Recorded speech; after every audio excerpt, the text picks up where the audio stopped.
Ce mercredi 22 juin 2011, de 10h à 13h, s'est tenu au palais de la présidence de la République, sous la présidence de son Excellence M. Alassane Ouattara, président de la République, chef d'État, une réunion du Conseil des ministres. L'ordre du jour de cette réunion comportait les points principaux suivants. Premièrement, une présentation de 2 ordonnances signées par M. le Président de la République, relatives d'une part au budget 2011 et d'autre part à un décret portant attribution des membres du gouvernement. Et deuxièmement, une présentation de communications, 2 communications par le ministère d'État, ministère des Affaires étrangères, relativement à des aides reçues de la Chine et de la Corée, une communication par le ministère d'État, ministère de l'Emploi, des Affaires sociales et de la Solidarité, relativement à des dons de la République du Bénin à la Côte d'Ivoire, une communication par le ministère de la Santé et de la lutte contre le sida, relative à la poursuite de la mesure d'exemption de paiement des frais de prise en charge médicale des usagers par les établissements sanitaires publics et communautaires conventionnés. 1. Présentation du budget 2011. Après approbation par le Conseil des ministres, M. le Président de la République a signé une ordonnance portant adoption du budget de l'année 2011. Dans ces grandes lignes, la communication faite par M. le ministre de l'Économie et des Finances a, dans un premier temps, fait un rappel succinct des conditions d'exécution du budget 2010, puis présenté les perspectives économiques de l'année 2011, avant de dévoiler les composantes du budget 2011.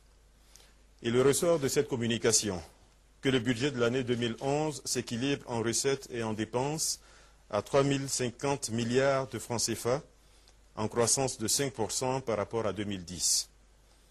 La construction de ce budget est fortement marquée par la grave crise post-électorale qu'a vécue notre pays, crise qui a fragilisé une part importante des fondements de notre économie, avec notamment pour corollaire des problèmes accrus de sécurité, des dégâts importants subis par de nombreux opérateurs économiques et particuliers, une baisse de l'activité économique et malheureusement un reflux des recettes fiscales.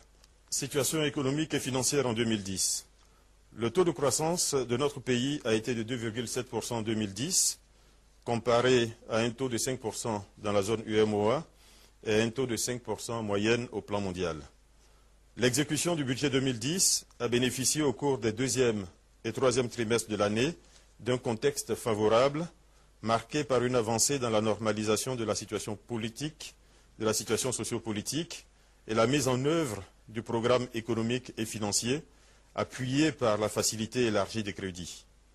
Toutefois, les acquis qui en ont résulté ont été annihilés par l'impact négatif des perturbations des activités économiques au cours du 4e trimestre en raison de l'élection présidentielle et de la crise qui s'en est suivie. Perspective économique en 2011. Malgré un environnement relativement favorable, avec une croissance prévue d'environ 4% dans la zone UEMOA et au plan mondial, notre pays connaîtra une croissance négative de 6,3%, soit une perte de près de 10% par rapport à 2009 et 2010. Cette baisse importante est liée aux conséquences de la crise sociopolitique qu'a connue notre pays au cours des 4 premiers mois de l'année et dont les effets seront malheureusement encore visibles une grande partie de 2011.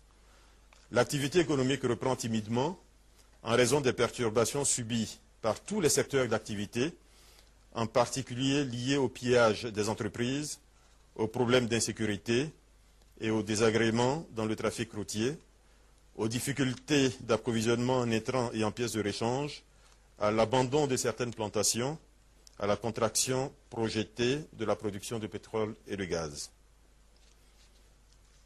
3. Composante du projet de budget 2011.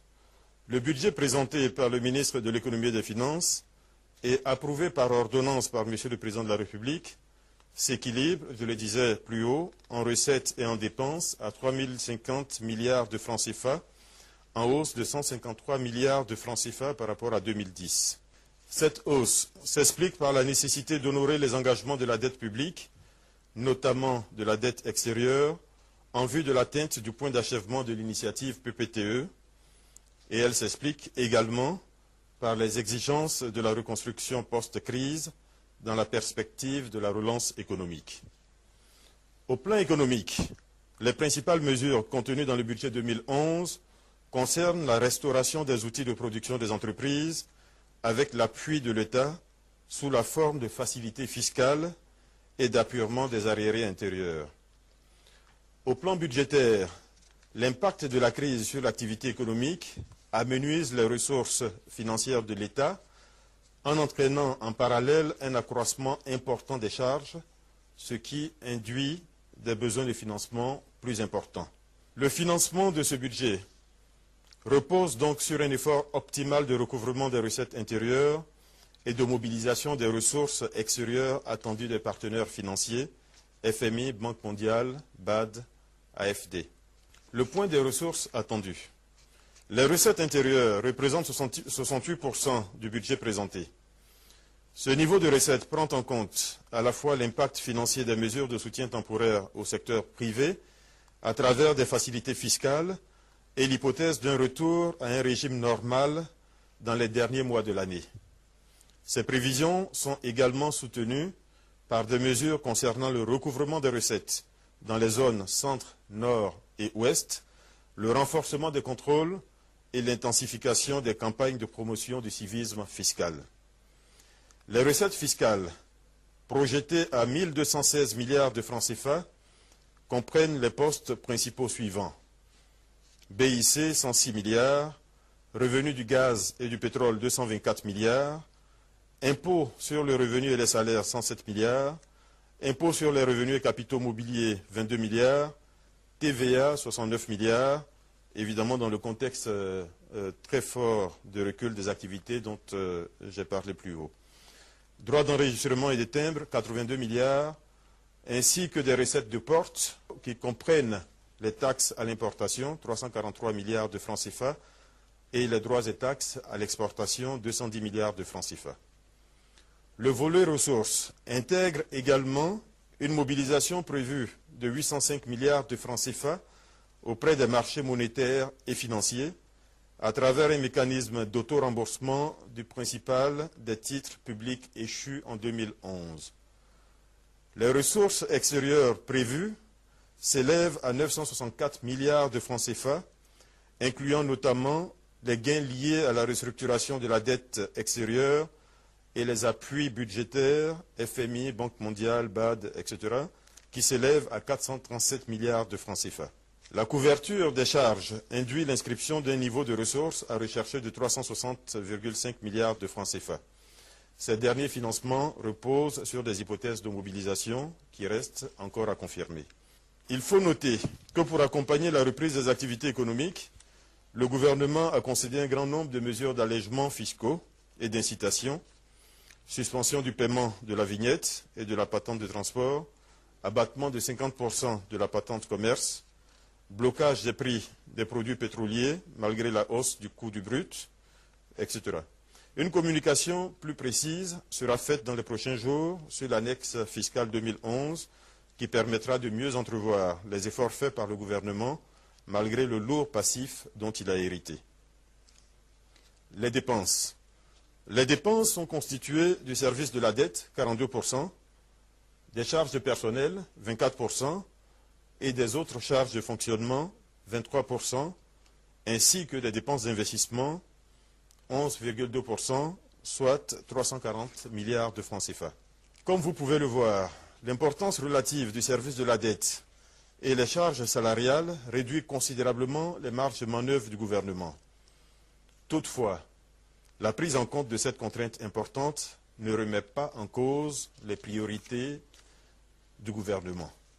Ainsi, ce budget inclut les actions prioritaires destinées à assurer la normalisation de la situation sociopolitique à travers la consolidation de la paix sociale, le renforcement de la sécurité des personnes et des biens, la poursuite des actions de lutte contre la pauvreté.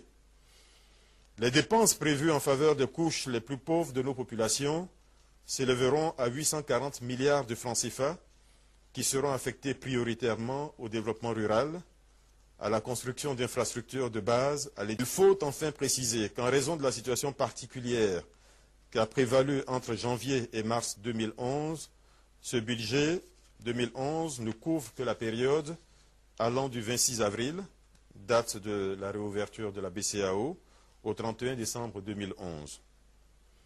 À la suite de la présentation de cette communication, des informations complémentaires ont été apportées par M. le Premier ministre et M. le Président de la République, qui sont longuement intervenus sur la nécessité pour tous les ministères, services et entreprises publiques de gérer avec la plus grande rigueur les ressources publiques.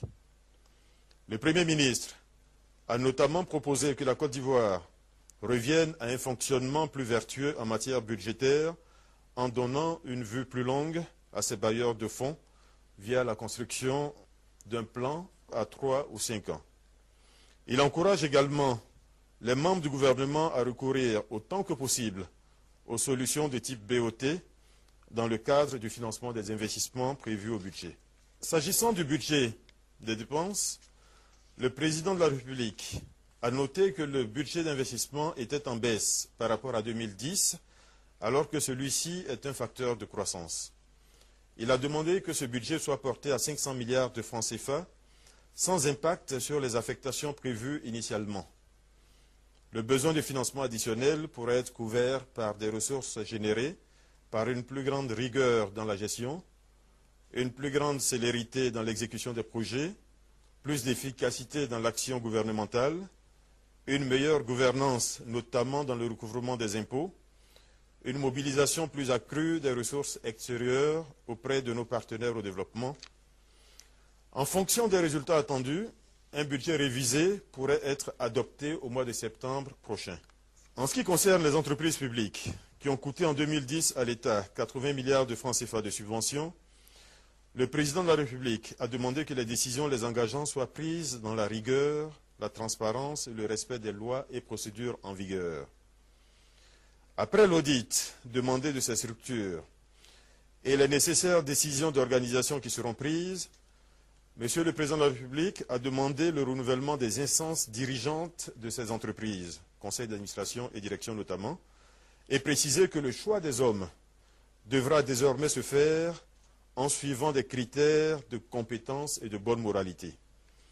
Monsieur le Président de la République a enfin demandé que la cession des actifs du patrimoine de l'État obéissent à une vision du secteur concerné et exige que ces cessions se fassent désormais dans le strict respect des lois et des procédures. Dans ce cadre, un certain nombre de cessions d'entreprises publiques intervenues ces dernières années feront l'objet d'un audit et, le cas échéant, les décisions de cession irrégulières seront purement et simplement rapportées.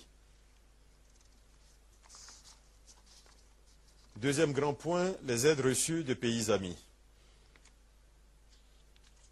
Ce point a concerné les aides reçues, d'une part, par la Chine et la Corée du Sud, et d'autre part, par le Bénin.